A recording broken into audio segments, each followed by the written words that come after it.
ছিল, মাথা ভালো ছিল তো লেখাপড়ায়। গায়ের লোকজন আবার মেলা সাহায্য সহযোগিতা করেছিল যাতে পড়াশোনাটা হয়। আমি যখন বিয়ে হয়ে আসলাম তখন হচ্ছে মুজা কলেজে পড়ে, তারপর ভার্সিটি। কি কষ্ট করে যে পাঠাইছে রে বোন। তখন অল্প বয়স, কিছু মনে করিনি, কিন্তু এখন মনে হলি গায়ের রক্ত হিম হয়ে যায়। কতদিন না খায় থাকেছি, ছাল পালের দুধ কিনে পাটি নেই, টাকা পাঠিয়ে বন্ধ করে দেয়। কইছে আমার ভাইয়ের লেখাপড়া আগে, এটা কইছে।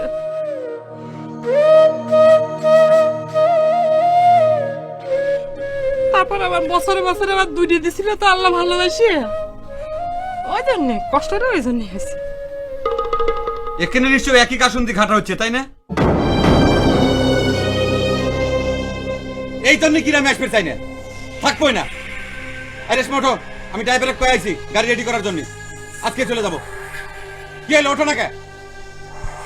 আর তোমাকে খায় কোনো কাজ নাই, গপ্প করতেছে সব।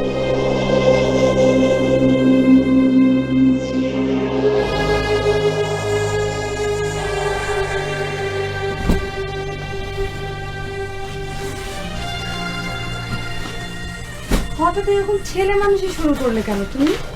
তোমাকে আমি যেটা কইছি তুমি সেইটা করো। এই জন্য আমি তোমাকে নিয়ে বাড়িতে আসবে চাই না। এই গ্রামের লোকজনের স্বভাবই হচ্ছে খারাপ, তাদের কাম নাই কাজ নাই, তারা সবসময় মানুষের অতীত নিয়ে খোঁচাবি। আর তুমি তাদের সাথে বসে অতীত নিয়ে কাউদার করতেছো, তাই না? তোমার অতীত নিয়ে তোমার এত শঙ্কা কেন?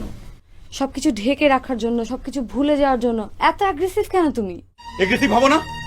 এই গ্রামের লোকজন ক্লাস 2 পড়ার সময় কি হয়েছিল সেই কথা আমাকে শোনাবি, সেইভাবে ব্যবহার করবি, আর সেই কথা আমার মানিয়ে নেওয়া লাগবে। আমার এখনকার পজিশন কি সেটা তারা দেখবি না? ভুল বুঝছো মোজাম্মেল, তুমি আজ অনেক ভালো পজিশনে, এই জন্যই সবাই তোমাকে নিয়ে এত কথা বলে। তার জন্য তুমি এত রিয়াক্ট করছো কেন? তাছাড়া তোমার অতীতে এমন কোনো কুৎসিত বিষয় নাই যেটা তোমাকে গোপন করতে হবে, বরং অনেক গৌরব করার মতো অতীত তোমার।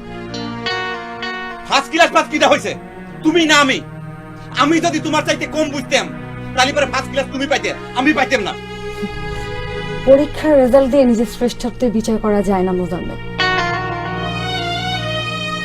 তুমি যে তোমার শেকড়কে ভুলে নিজেকে মস্ত বড় সার্ভিস হোল্ডার ভাবছো, এটাই যে তোমাকে কি পরিমাণ ক্ষুদ্র করছে তা তুমি নিজেও বুঝতে পারছো না। তুমি আমার জ্ঞান দিবে লাগিছো, তাই না? তোমাকে আমি 1000 দিন একটা কথা কইছি না, কেউ আমার জ্ঞান দিবে লাগলে পরে আমার মিজাজ গরম হয়ে যায়। তুমি যেটা চিন্তা করতে চাও সেটা বাস্তবে অচল।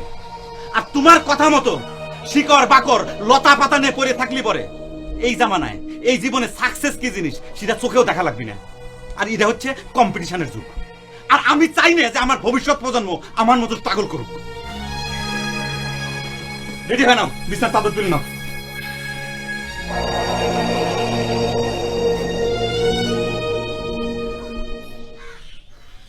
আচ্ছা তুজা ভাই, মুজা এরকম মাথা নিয়ে এত বড় অফিসার হলো কেরম করে? চিন্তা করে দেখো, ওয়েট বলে আমার সার করে ডাকা লাগবি, আপনি করে কথা কয়া লাগবি। কেরে মুজা, তোর থেকে আমি খারাপ ছাত্র ছিলাম রে, ক্লাস 2 তে ফার্স্ট ছিলি, আমি সেকেন্ড ছিলাম। তোর মতো যদি আমার একখান ভাই থাকতো তারপরে আমি অফিসার হবে। এ বেকা বেকা রে ভাই, রে ভাই ভাই তুই চুপ কর, ভাই তুই চুপ কর। এই আগুনের মধ্যে ঘেটালিস রে ভাই। কিসের আগুন? তোমাকে একটা আগুন সৃষ্টি করলে আমি এত তাড়াতাড়ি ভুলে গেলি রে বোঝা? অফিসার হয়েছি বলে কি বন্ধুত্ব নষ্ট হতে পারে? তুই ড্রাইভারের সামনে আমরা অপমান করলি কেন বোঝা? একসাথে থেকে ঘুরেছি, গোসল করেছি, আর তুই এরকম কথা বললি? অফিসার হয়েছি বলে কি বন্ধুত্ব নষ্ট হতে পারে? ভাবি, আসসালামু আলাইকুম ভাবি।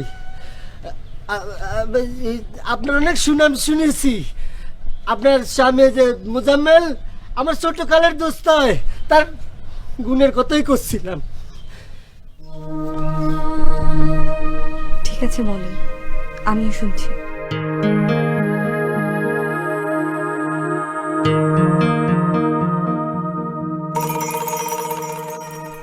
বেকারে এ ভাই তোকে করছে তুই এখান থেকে চলে যাতি কথা শুনিস না কে আচ্ছা তুমি আমাকে খেদাচ্ছ কি জন্য? ভাবির তো সবকিছু জানা দরকার আছে না? এই যে ভাবি, এই যে মোজাম্মেল আজকে যে ভালো ছাত্র বড়াই করতেছে, তার চেয়ে কোটি গুণের ভালো ছাত্র ছিল আমাকে তোজা ভাই। ক্লাস তুমি বৃত্তির পাইছে, মানুষের বাড়ির কামলা খাইতে মোজাম্মেল বড় করেছে, অফিসার বানিয়েছে, ভুল হয়ে গিয়েছে। আর তুই করে কথাগুলি বলে মান সম্মান হানি হয়ে যায়। রেশমা